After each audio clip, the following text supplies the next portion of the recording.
Congress CEC की बैठक से बड़ी खबर आ रही है। राजस्थान की करीब 12 सीटों पर मोहर लग गई है। 10 सीटों पर उम्मीदवार पहले ही घोषित हो चुके हैं और 3 सीटों पर फिलहाल चर्चा का दौर जारी है और अब लिस्ट का काउंटडाउन शुरू हो गया है। कभी भी कांग्रेस अपनी सूची जारी कर सकती है। तो आज कांग्रेस की सीईसी की बैठक थी और बैठक में 12 सीटों को लेकर मंथन हुआ है। लगभग 12 सीटों के करीब जो नाम है वो फाइनल बताए जा रहे हैं और कभी भी कांग्रेस अपनी दूसरी सूची राजस्थान को लेकर जारी कर सकती है।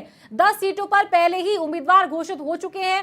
3 सीटों पर फिलहाल चर्चा का दौर जारी है, क्योंकि चर्चा इस बात की भी थी कि 3 जो सीट है वो लेफ्ट को दी जा सकती है। फिलहाल चर्चाओं का दौर लगातार जारी है और मंथन भी उम्मीदवारों को लेकर किया जा रहा है। 12 सीटों पर लगभग जो उम्मीदवार हैं वो तय माने जा रहे हैं और सीटों पर 12 सीटों पर मोहर लग चुकी है। आज कांग्रेस सीईसी की बैठक थी। राजस्थान को लेकर के सीईसी की बैठक हुई थी।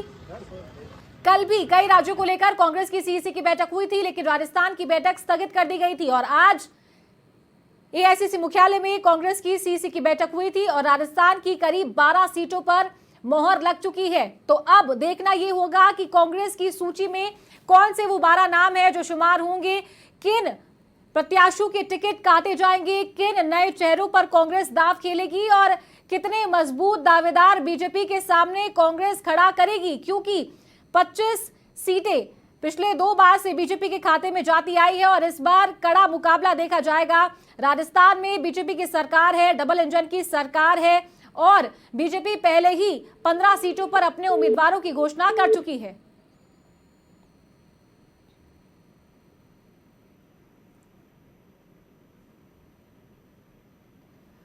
तो संभावना है कि जल्द कांग्रेस अपनी सूची जारी कर सकती है, क्योंकि सीईसी की बैठक के बाद ज्यादा समय नहीं लगता है, जल्द सूची जारी हो जाती है। और ज्यादा जानकारी के साथ सहयोगी ज्योति सिंह का रुख करते हैं। ज्योति, 12 सीटों पर मोहर लग चुकी है, करीब करीब नाम तय माने जा रहे हैं।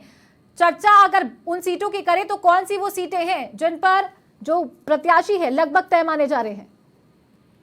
बिल्कुल चारू, देखिए राजस्थान को लेकर सीईसी की बैठक जो है एआईसीसी मुख्यालय में देखिए समाप्त हो गई है। करीब 1.5 घंटे तक ये बैठक चली है और देखिए राजस्थान की लोकसभा चुनाव के जो प्रत्याशी हैं उनको लेकर मंत्रणा की गई है। कांग्रेस की देखिए आज की जो सीईसी की जो बैठक हुई है, इस बैठक में देखिए करीब 8 सीटें जो है लगभग क्लियर मानी जा रही है और देखिए जो आने वाली जो लिस्ट है, क्योंकि अब सीईसी की बैठक समाप्त हो चुकी है और इस बैठक के बाद जो राजस्थान के लिहाज से दूसरी लिस्ट की हम बात करें तो देखिए उसका काउंटडाउन स्टार्ट हो चुका है और आने वाली लिस्ट में देखिए 8 से 10 प्रत्याशी के नाम इसमें हो सकते हैं।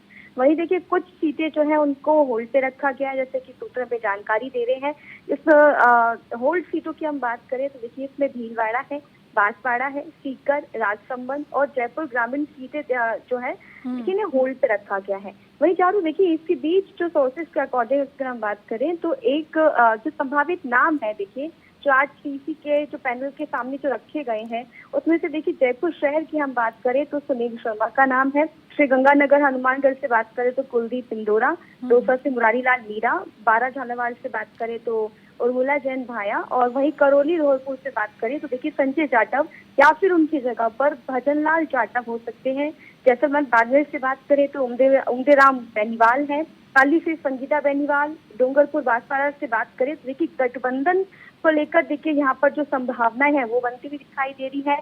सीकर की सीट को बात करें तो लेफ्ट के साथ यहाँ पर गठबंधन पर विचार हुआ है आज की बैठक में। और कोटा से देखिए, हालांकि अभी प्रहलाद कुंचल की बात करें तो लगातार जो सियासी गलियारों में दिल्ली की बात करें तो चर्चाएं चल रही हैं, लेकिन तो कोटा जो 3 सीटें हैं जिन पर फिलहाल चर्चा का दौर जारी है, जैसे कि आपने पहले भी बताया था कि लेफ्ट को वो सीटें दी जा सकती है, कौन कौन सी वो सीटें और किसके साथ उन सीटों पर गठबंधन लगभग तय माना जा रहा है या चर्चा हो रही है? बिल्कुल, देखिए सीकर से बात करें और इसके अलावा देखिए नागौर की बात करें तो देखिए ये 2 से 3 सीटें हैं जहां पर देखिए लगातार गठबंधन को लेकर चर्चा हो रही है। सीकर की सीट पर भी देखिए लेफ्ट के साथ गठबंधन पर देखिए विचार किया गया है। इसके अलावा देखिए और भी सीटें बातों की करें तो 2 से 3 सीटें ऐसी हैं जिन्हें लेफ्ट के साथ गठबंधन के लिए होल्ड पे रखा गया है। अब देखिए अगली जो बैठक होगी तो इस गठबंधन को लेकर विचार किया जाएगा और आगे की तस्वीर जो है वो उस बैठक के बाद साफ हो पाएगी। ठीक है, और माना ये जाए कि अब जो सूची कांग्रेस जारी करेगी वो इन 12 सीटों को लेकर या 10 से 12 सीटों को लेकर ही जारी करेगी, और जो शेष सीटें हैं उन पर गठबंधन की चर्चा चल रही है, इसलिए शायद उनका नाम इस लिस्ट में ना हो। बिल्कुल चारू, देखिए अब जब अगली सूची जब आएगी राजस्थान के उम्मीदवारों की तो देखिए उस लिस्ट में 8 से 10 उम्मीदवार हो सकते हैं, करीब 10 के आसपास देखिए उम्मीदवारों की वो लिस्ट हो सकती है। और जो इन सीटों को होल्ड पे रखा गया है वो उन सीटों की जो प्रत्याशी है देखिए इस लिस्ट में नहीं शामिल होंगे।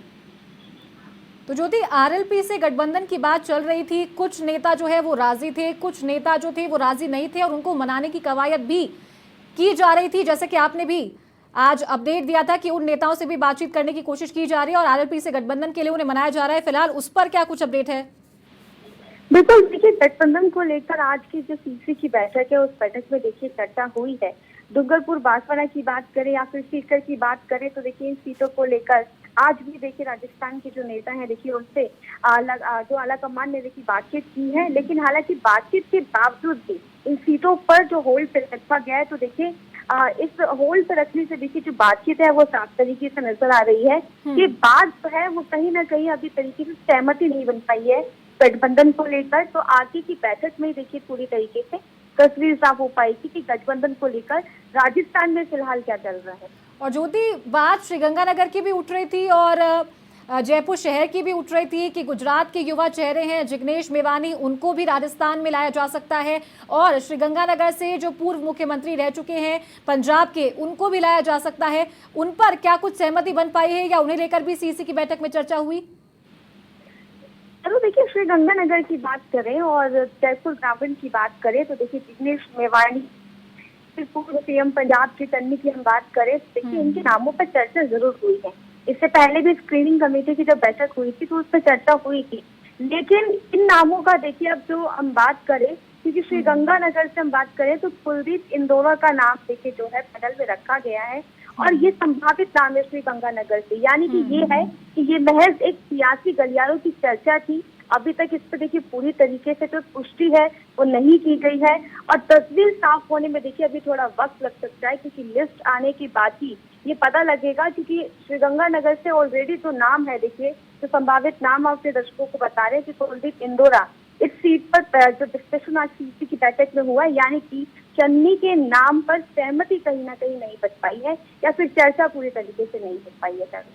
ठीक है ज्योति, और सूत्र जो है आपके वो हमेशा सटीक ही बताते हैं। पिछली बार जो लिस्ट आई थी वो भी करीब करीब वही आई थी, जिन नामों का चर्चा, जिन नामों की बात आपने की थी, और अभी भी जो संभावित नाम है वो टीवी स्क्रीन पर हम आपको दिखा रहे हैं। बहुत शुक्रिया ज्योति आपका हमारे साथ जुड़ने के लिए। और एक बार वो संभावित नाम एक बार फिर से आपको दिखा देते हैं जिनकी चर्चा आज कांग्रेस की सीईसी की बैठक में हुई है। जो कांग्रेस की लिस्ट है उसका काउंटडाउन अब शुरू हो चुका है और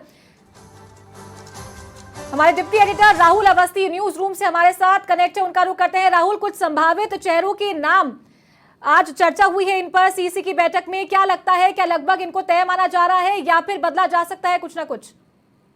बिल्कुल चारू, अब से कुछ देर पहले जैसा कि आप बता रही थी कि पिछली बार जब हमने नाम बताए थे तब वो लगभग वही नाम सामने आए थे और सटीक बैठे थे। इस बार ये नाम मैं आपको बताता चलूं, जयपुर शहर से सुनील शर्मा का नाम सामने आ रहा है, ब्राह्मण को टिकट देने की बात आ रही है। श्रीगंगानगर हनुमानगढ़ से कुलदीप इंदौरा सोच रहे थे, माना यह जा रहा था कि हो सकता है पंजाब के पूर्व मुख्यमंत्री चन्नी ऐसे चुनाव लड़े, लेकिन वो नाम अभी दिखाई नहीं दे रहा हमारी तरफ से, जो हमारे सूत्र बता रहे हैं।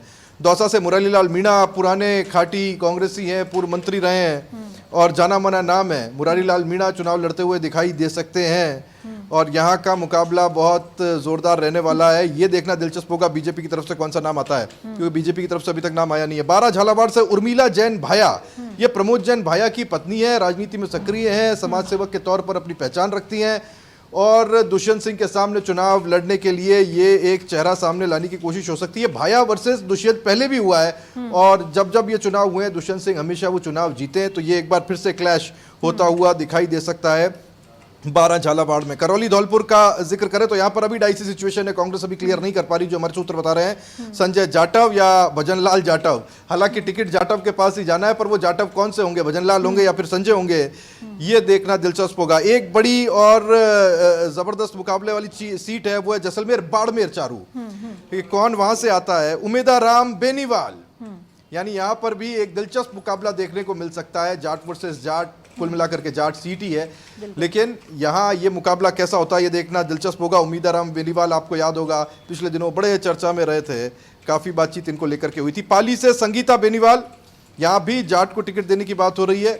और डूंगरपुर बांसवाड़ा से ये कहा जा रहा है कि जो भारतीय ट्राइबल पार्टी है, या यूं कहें बीएपी, बीटीपी तो अब खत्म हो गई है, बीएपी एग्जिस्टेंस में, उसके साथ गठबंधन हो सकता है। और सीकर में भी लेफ्ट के साथ में गठबंधन हो सकता है। सीकर से कई वामपंथी नेता निकल करके आए हैं, किसान नेता के रूप में अपनी पहचान रखते हैं, वहां भी एक गठबंधन हो सकता है। कोटा से प्रहलाद गुंजल का नाम हाल ही में यहाँ से आए और उनका टिकट लगभग फाइनल माना जा रहा है कि उनको ये टिकट प्रहलाद गुंजल को कोटा से मिल जाएगा।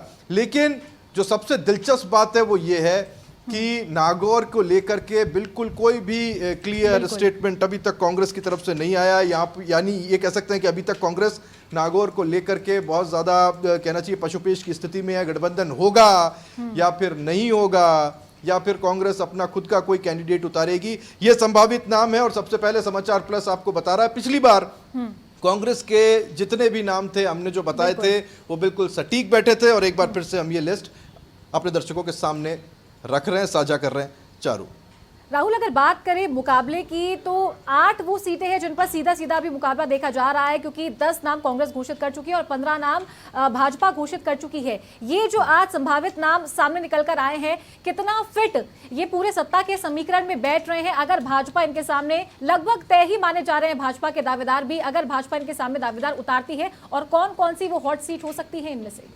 देखिए, जयपुर शहर से बीजेपी ने अभी तक कुछ फाइनल नहीं किया है। एक महिला को टिकट मिल सकता है, ये बात मैं आपको बता दूं। एक महिला कोई बीजेपी के टिकट पर चुनाव लड़ती हुई दिखाई दे सकती है, जो काफी साफ इशारा है कि किसकी तरफ वो नाम जाता हुआ दिखाई दे रहा है। श्रीगंगानगर हनुमानगढ़ से बीजेपी ने अभी तक फाइनल नहीं किया है। श्रीगंगानगर हनुमानगढ़ सीट पर बीजेपी के रिगार्डिंग अगर मैं बात करता हूं तो यहां पर अभी डाइसी सिचुएशन बनी हुई है, क्या कैंडिडेट रिपीट करना है या फिर कोई नया आएगा, और नया आएगा तो कौन आएगा। यहां भी एक महिला का नाम चल रहा है बीजेपी में। वहीं दौसा का जिक्र करें तो दौसा से अभी बीजेपी फाइनल नहीं कर पा रही है। यहाँ भी कुछ समझना जरूरी है कि किसको दें किसको नहीं दें। कई लोग अपना नाम लेकर के सामने आए हैं, पिछले कैंडिडेट को रिपीट करें या फिर उनकी बेटी भी चुनाव में आना चाहती है, उनको टिकट दिया जाए या फिर किसी तीसरे को लेकर के आया जाए। बीजेपी यहाँ पशुपेश में है।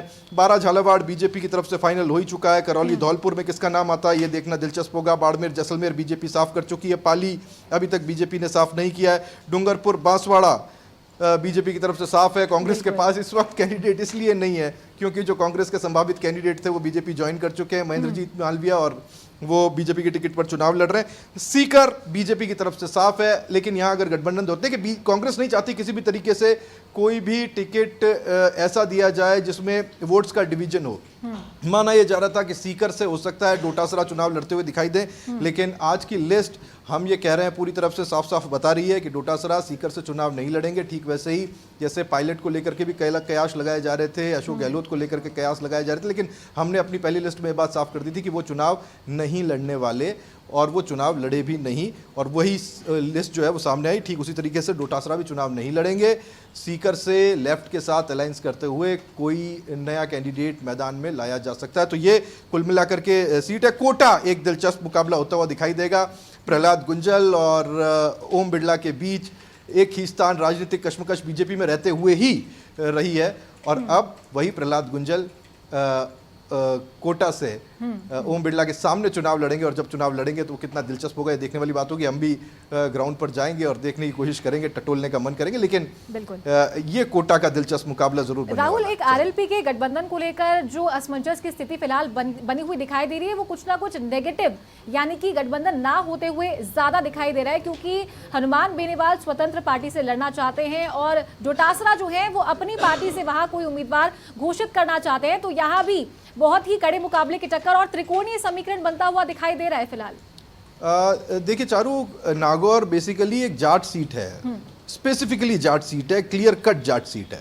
और इस जाट सीट के ऊपर आने वाले नेता अक्सर दूसरी सीटों के ऊपर जाट नेताओं पर प्रभाव डालते सीधे तौर पर। कोई भी जाट नेता नहीं चाहता है कि हनुमान कांग्रेस के भीतर कोई भी जाट नेता नहीं चाहता है कि हनुमान बेनीवाल से गठबंधन हो, जो राजस्थान के हैं।